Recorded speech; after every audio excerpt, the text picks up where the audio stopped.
wabarakatuh. Bagaimana kabarnya teman-teman? Mudah-mudahan dalam kondisi yang sehat, dimana sehat hatinya, jiwanya, raganya, pikirannya, dan tidak kalah penting juga sehat isi dompetnya ya. Amin. Teman-teman, WHO mengatakan bahwa sehat adalah kondisi yang sempurna, baik secara fisik, mental, dan sosial, serta dapat melakukan aktivitas secara maksimal dan optimal. Bersama saya, Dusi Lestari, ingin mengajak teman-teman untuk meningkatkan pengetahuan terkait dengan asam urat. Langsung saja kita ke poinnya. Jadi, asam urat adalah asam yang terbentuk dari kristal yang dihasilkan dari pemecahan urin. Urin itu ada di dalam tubuh dan dihasilkan dari makanan dari sayuran ataupun dari hewan. Jadi sebenarnya fungsi dari asam urat itu ada fungsinya di dalam tubuh, yaitu untuk membersihkan radikal-radikal bebas yang ada di dalam tubuh. Sekitar 60% itu dibersihkan. Kemudian akan dibuang melalui urin atau pipis. Ya, ketika asam urat itu naik, meningkat, melebihi, kalau laki-laki lebih dari 7 mg per desiliter, dan kalau perempuan kurang dari 6 mg per desiliter, itu dinamakan dengan hiperuricemia. Jadi peningkatan itu jika terjadi pada pria sekitar umur 30-50 tahun. Kemudian kalau perempuan itu setelah mengalami menopause atau setelah selesai masa haidnya. Ya. Kemudian penyebabnya apa? Kok bisa naik asam uratnya? Ya, penyebabnya satu, karena berat badan yang berlebih. Yang kedua, keracunan. Yang ketiga, mengonsumsi obat dengan dosis yang rendah. Yang keempat, mengonsumsi makanan dengan kandungan purin yang tinggi serta dalam jumlah yang banyak. Yang kelima, adanya peningkatan proses pembuatan asam urat di dalam tubuh. Yang kelima dan yang keenam, adanya pembuangan asam urat yang berkurang. Dan yang ketujuh, adanya peningkatan proses pembuatan asam urat, tapi ada gangguan dalam pembuangannya. Bagaimana? Bisa dipahami ya? Masih bisa dilanjut? Lanjut ya. Kita lanjut ke tanda dan gejalanya. Jadi si penderita ini mempunyai tanda dan gejala. Dia merasakan sakit di bagian sendinya. Di bagian sendi mana? Jari-jari kaki, jari-jari tangan, pergelangan tangan, pergelangan kaki, di siku, tumit. Dia merasakan di situ. Lalu selain rasa sakit itu, dia juga merasakan adanya radang, bengkak, merah.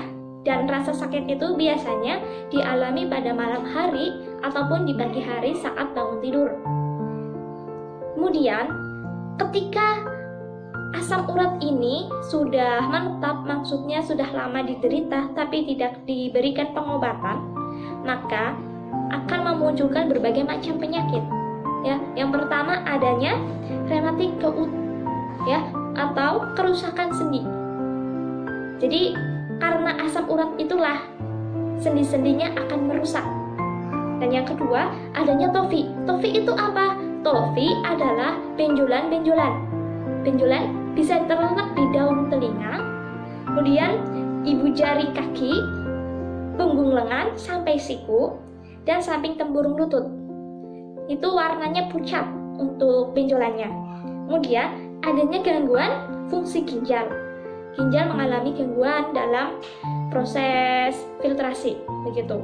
Dan yang keempat adanya batu urat ginjal.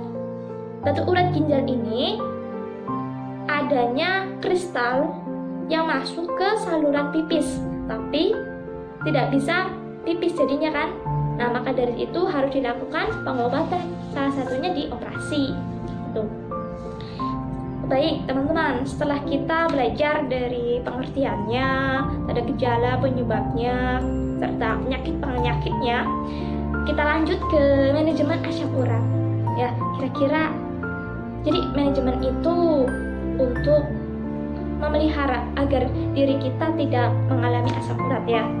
Salah satunya membatasi asupan purin, yaitu makanan yang mengandung protein tinggi harus dibatasi. Kemudian sesuaikan asupan purin dengan kebutuhan energi kita terkait berdasarkan berat badan dan tinggi badannya. Perbanyak konsumsi karbohidrat, berarti seperti roti, jagung, singkong, umbi-umbian. Yang keempat, mengurangi asupan lemak. Lemak itu berada di mana? Di santan, apalagi di bulan puasa ini. Biasanya karena saking enaknya sehingga menyempatkan gitu buat santan, buat jadi makanan, entah itu makanan apa saja, es, kolak dan lain-lain. Terus jeroan, seafood, gorengan, margarin, mentega, durian dan avokat. Ya, mari kita jaga. Kalau bukan diri kita sendiri, siapa lagi? Karena yang jika merasakan sakit juga diri kita sendiri ya. Saling mengingatkan untuk yang lainnya juga. Kemudian yang kelima, perbanyak mengonsumsi cairan. Yang keenam, tidak mengonsumsi makanan yang beralkohol. Dan yang ketujuh, mengonsumsi banyaknya vitamin. Begitu ya teman-teman. Jadi itu manajemen asam uratnya. Selain manajemen asam urat, kita juga harus mengetahui bahan makanan yang mengandung protein tinggi. Itu apa aja? Ya, ikan sarden itu yang dalam kemasan. Kemudian karamel. Bukan karamel.